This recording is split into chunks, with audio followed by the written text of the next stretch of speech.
존경하고 자랑스러운 전우 여러분, 그리고 전몰 전상 유가족과 미만인 여러분, 안녕하십니까. 전우 방송을 애청해 주셔서 대단히 감사합니다.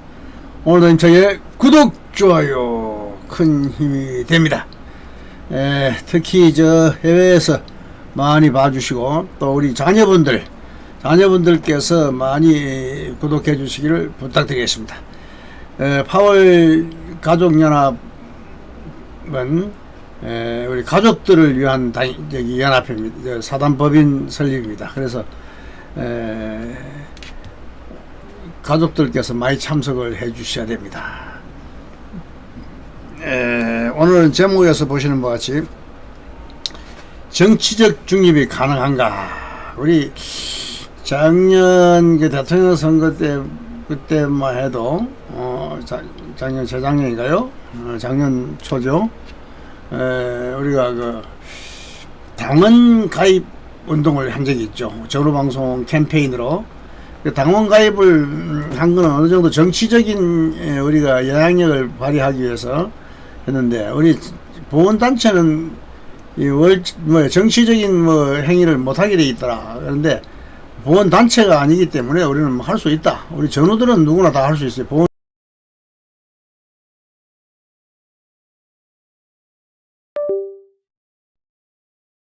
활동을 하면 그 해임당하기 징계의 사유이기 때문에 못하는 거지. 우리 전우들은 누구나 할 수 있습니다. 전우도 똑같은 그 국민의 권리이기 때문에 그 누구도 그 권리를 막을 수는 없죠. 그러나 그래서 작년에 이제 그 우리 월남전 참전 전우들의 그 서른 의원하고 이하종 의원 회장이 그 1261만 원인가 이걸 또 통과시킨다 그래가지고 정치적인 영향력을 좀 발휘하기 위해서 당원 가입을 많이 신청을 했었는데 결과적으로 좀 이용만 당했죠. 그래서 그걸 한번 정리를 하고 넘어가야 되지 않을까. 그래서 그거에 대한 거를 오늘 말씀드리고자 합니다. 지금 그 여당 중에 여당도 없고 야당 중에 야당도 없고 지금 전부 위장야당 이래서 누가 야당이고 누가 여당인지도 사실은 구분하기 힘들지만, 일단은 민주당은 여당이고 국민의힘은 여당이고 민주당은 야당이다. 이건 일단 외형적으로는 확실한 거니까 한 8, 90%는 또 그렇고. 그래서 우리가 지금 당원 가입을 했던 거, 당원 가입을 우리가 물론 국민의힘당에도 했죠. 그때 국회의원들 하기 위해서. 근데 국민의힘당도 하고 민주당도 하고. 근데 민주당은 위장당이기 때문에, 위장민주당이기 때문에 그냥 순수한 우리 자유민주주의를 표방한 그냥 민주당이라고 하는데, 자유민주주의가 아니에요. 이거는 위장민주주의죠. 위장민주주의에 가입한 사람들은 내가 볼 때는 탈당을 해야 된다. 그리고 자유민주주의를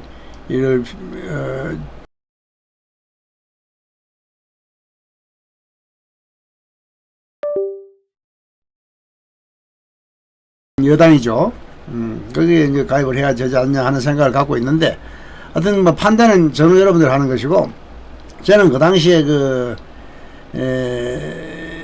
전후 여러분들한테 당원 가입을 많이 해가지고 우리 정치의 영향력을 발휘해서 1261만이 통과되게끔 좀 압력을 가하자 하는 데서 했고, 그 다음에 또 우리가 정치적인 영향력을 발휘해야 특별법도 만들 수 있다 이래서 했는데, 우리는 어차피 위장민주당의 도움을 받을 수가 없어요. 그거는 위장민주당은 위장민주 무슨 주의자들, 그 사람들을 먹여 살리려고 하는 거지 우리에 대해서는 전혀 관심이 없어요. 그래도 윤석열 대통령이 우리가 박민식 보훈부장하고 보훈부도 일단 성격도 시키고, 물론 국회에서 통과시키지만은, 그리고 이제 제복 입은 영웅들에 대한 관심, 이것도 높고 하기 때문에, 일단 우리는 윤석열 당, 국민의힘당이라고 하기는 그렇고 윤석열 당을 일단 지지하는 것이, 윤석열 당에서 우리 제복 입은 영웅들에 대한 윤석열 정부에서 지금 우리를 관심을 갖기 때문에 우리 관심 갖는 부서의 저기 장의 당 그거에 이제 가입을 해야 되고 거기에 이제 지지를 해야 된다 하는 그런 개념을 가져야 되지 않느냐 하는 생각을 갖고 있고요. 그래서 그 당원 가입한 것도 일단 한번 전우들이 탈당하고 뭐 입당하고 하는 거를 전부 좀 정리를 한번 해야 될 때가 왔지 않느냐. 왜냐하면 내년 또 4월 10일이면 총선이 있잖아요. 총선 전에 그걸 정비를 해야 또 우리 월남전 참전 전후 보훈 단체에서는 못 하더라도 우리 저 전후 방송이 주도하는 이런 우리 월남전 전후들에 대한 지침은 줄 수 있지 않겠느냐 하는 생각을 갖고 있습니다. 어느 후보를 뭐 지지한다 뭐 이런 건 아니고 당도 뭐 어디 지지한다고 뭐 우선 선거법에 유지 안 되는 범위 내에서 이제 해야 되기 때문에 그 좀 선거법도 공부를 좀 해야 되겠죠. 그런 게 떠나서 우리가 그 정치에 대한 정치 관여 이걸 한번 보겠습니다. 지금 이게 한 3년 전에 나온 건데요. 2019년 3월 25일이니까 딱 19년 4년 됐네. 벌써 4년 전에 선거 때 나온 건데 이게 좀 참고사항이 있어가지고 제가 이걸 찾아봤어요. 관제 데모에 동원돼 그때는 뭐 정치에 개입을 했습니다. 4년 전에만 해도 고엽제 전후의 회원들은 배신당했다고 말한다. 그동안 태극기 부대의 주력으로 활동해온 고엽제 전후회를 비롯한 보훈단체들의 수익사업 관련 잇따른 비리가 터져 나오면서 과거 정권부터 관제데모 등 정치권에 불법 동원된 사실을 폭로하고 양심선언을 하는 회원들이 나타나 주목을 받고 있다. 고엽제 전후의 역사는 64년도 베트남전 파병으로 시작된다. 미국이 정글 파괴를 위해 뿌린 제초제 고엽제가 사람에게 심각한 피해를 끼치는 것으로 확인되었다. 월남전에 파병된 32만여 명의 참전 용사 중 15만 9천여 명이 고엽제 피해자로 인정받았다. 이들은 1997년 12월 월남전 참전 고엽제 후유 의증 전후회를 사단법인으로 창립했으며 2007년 국가유공자법과 고엽제 후유 의증 환자 지원법에 관한 보훈단체로 성격됐다. 그리고 등급에 따라 매달 보상금을 지원받고 의료, 교육, 취업 등의 지원 혜택을 받고 있다. 관제대원에 동원됐던 고엽제 전후회 지회장과 지원들이 제 목소리를 내기 시작한 것은 최근의 일이다. 지난해 1월 고엽제 전후회를 이끌었던 핵심 간부들이 주택사업 비리로 구속된 사건이 촉발제가 됐다. 이영규 당시 회장, 김성욱 사무총장, 김복수 사업본부장이 33억 원의 뒷돈을 받은 사실이 드러나면서부터다. 아주 돈도 많이 처먹었어.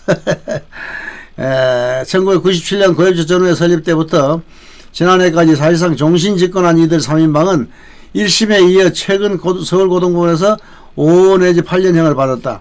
핵심 3인방이 구속되면서 그동안 고엽제 전후회 회원들의 입을 막았던 침묵의 둑이 무너져 내려고 있는 것이다. 뭐 지금 다시 다 다물고 좀 조용해졌죠. 고엽제 전후회 전국 각 지부에 묵은 비리가 터져 나오면서 고엽제 전후회는 공중분해 위기를 맞고 있다. 이게 벌써 4년 전의 이야기인데 아직도 좀 쌩쌩하죠. 3인방 체제의 공백을 메워야 할 핵심 시도 지부장들은 일손을 놓고 있는 실정이다. 비리의 공범이 아닌 이가 없을 정도라고 한다.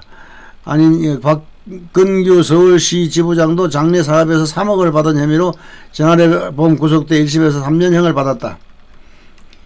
고엽제 전에 뒷돈으로 관리하던 광주시 지부 비자금 통장도 최근 드러났다. 비자금 통장에서 중앙에서 김성욱 전 사무총장한테 감사비와 떡값으로 100만원, 200만원씩 상납받은 비리의 꼬리가 잡혔다.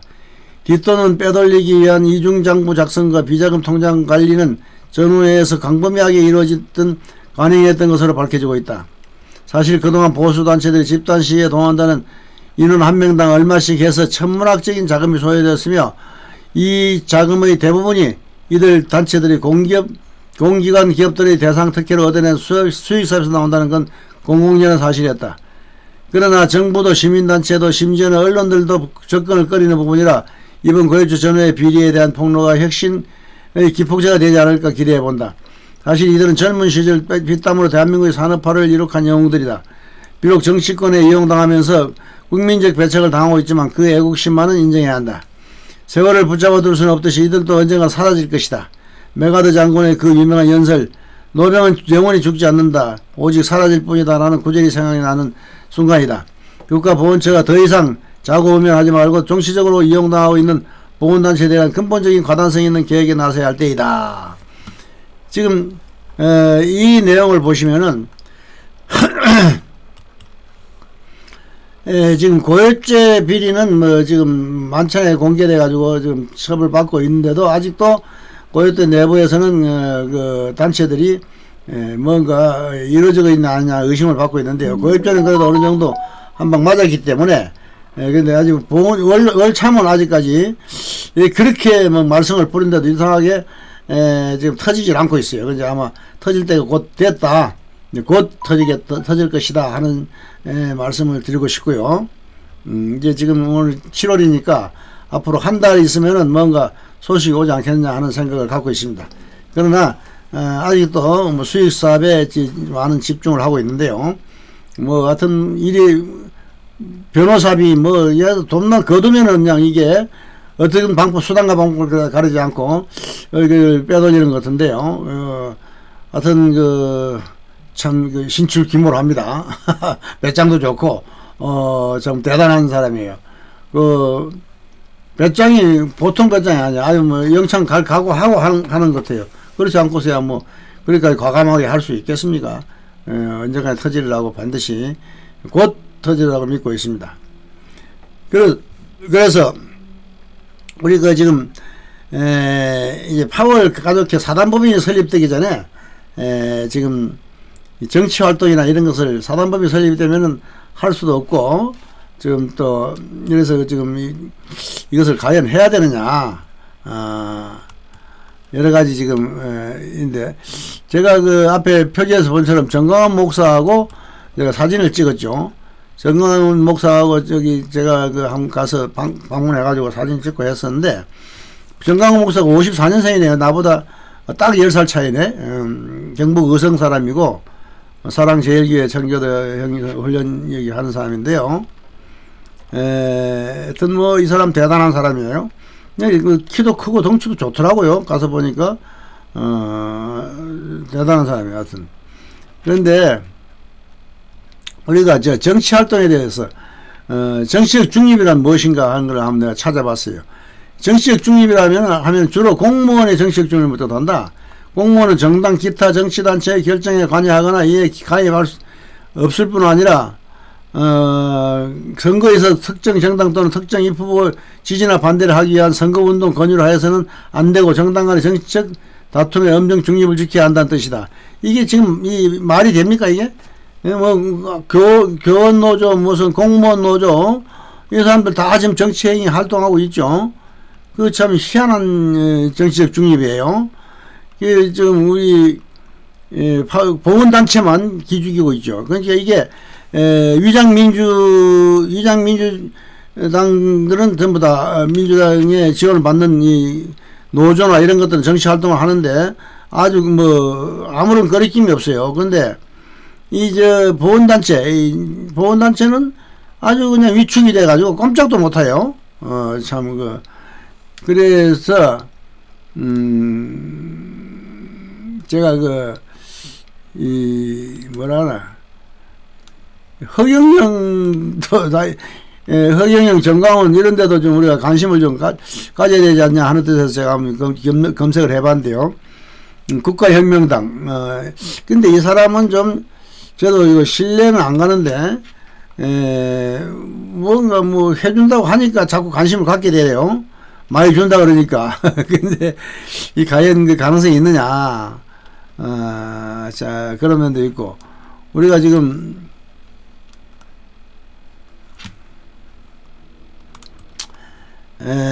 이런데 저런데 휩쓸릴 수도 없고 우리 나름대로 이제 중심을 잡아야 되는데 그래서 저는 여러분들에게 이제 우리 오늘 전화 방송하는 목적은 우리 파월 가족회가 어떻게 해야 힘을 가질 수 있느냐, 그리고 어떻게 해야 정치적인 또는 파워 또는 그래서 파월 가족회는 리더를 아주 정치적인 리더 이런 사람 정치 활동은 못하더라도 정치적인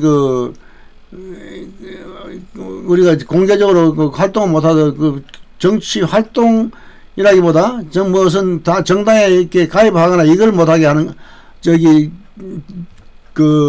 보훈단체 임원이 정당에 무슨 임원이 되거나 회계 책임자가 되거나 이걸 못하게 돼 있지 다른 거는 못하게 안 돼 있어요. 그러니까 정치인들을 만나거나 정치인들을 로비를 하거나 이런 거는 얼마든지 할 수 있기 때문에 그런 리더를 뽑아야 되겠다. 그런 리더를 전화 여러분들이 추천해주고 또 그런 리더가 나오면 전화 여러분들이 그것을 지지해줘야 되는데 이제 뭐 더 이상 개인 감정이나 어떤 사적인 혈연 관계나 같은 해병대끼리다 이런 식으로 지금까지 하다 보니까 우리가 이게 보훈단체가 파월 장병단체가 완전히 망했어요. 이걸 마지막 기회이기 때문에 저는 여러분들의 생각을 마인드를 완전히 좀 바꿔야 하는 시대가 왔다. 그것을 제가 강조드리기 위해서 다시 한번 오늘 방송을 하고요. 지금 우리가 해야 될 게 딱 4가지잖아요. 한자 4대 지주. 우리가 논문, 석사 논문에 박사 논문을 쓰면 항상 용어의 정리에 그래가지고 용어를 꼭 정리를 해가지고 시작을 해야 한마디 하면 알아듣지. 그거 맨날 용어를 그냥 계속해서 설명하려면 길기 때문에 용어의 정리에서 4대 지주, 진상규명특별법, 그리고 국제수준 우리 파월 용사법, 파월 용사법이 파월 가족 연합법, 파월 가족법 이걸로서 국제 수준을 달라 해야 되고요. 그거는 파월 가족법이 생겨야 이게 국제 수준이나 병급 허용이나 가족 승계, 진상규명 이 4가지를 다 파월 가족법이 돼야 된다는 거. 그래서 파월 가족법을 만들어야 한다는 거. 파월 가족법을 만들기 위한 리더가 나타나야 한다는 거. 그래서 파월 가족법을 만들기 위한 사단법인을 설립해 가지고 지금 월참이나 고엽제는 파월 가족법을 만들거나 또는 가족한테 관심을 가지거나 할 수 있는 법의 만사 법통인데 법적인 근거가 없습니다. 그건 법적인 근거가 없기 때문에 어차피 법적인 근거를 하나 만들어야 돼. 파월 장병에 대한 법은 지금까지 없습니다. 파월 장병에 대한 법은 없고 참전 유공자법만 있기 때문에 파월 가족법을 반드시 만들어내야 우리가 죽고 나서도 모든 게 진상이 규명되고 살아있을 때도 대우를 받을 수 있고 지금 또 타이밍도 대통령 총선이 곧 앞에 다가와 있기 때문에 지금 사실 급해요. 빠른 시일 한 6개월, 7개월, 8개월밖에 안 남았잖아요. 이제 8개월밖에 안 남았기 때문에 시간이 없습니다. 그러나 내가 여러 가지로 이렇게 검토를 해보니까 그 안에도 8개월 안에 최선을 다하면 빠르게 지금 진행이 될 가능성이 상당히 높다. 그래서 지금 오늘 최종 결정을 내는 날입니다. 오늘 최종 결정 내가 내일부터 바로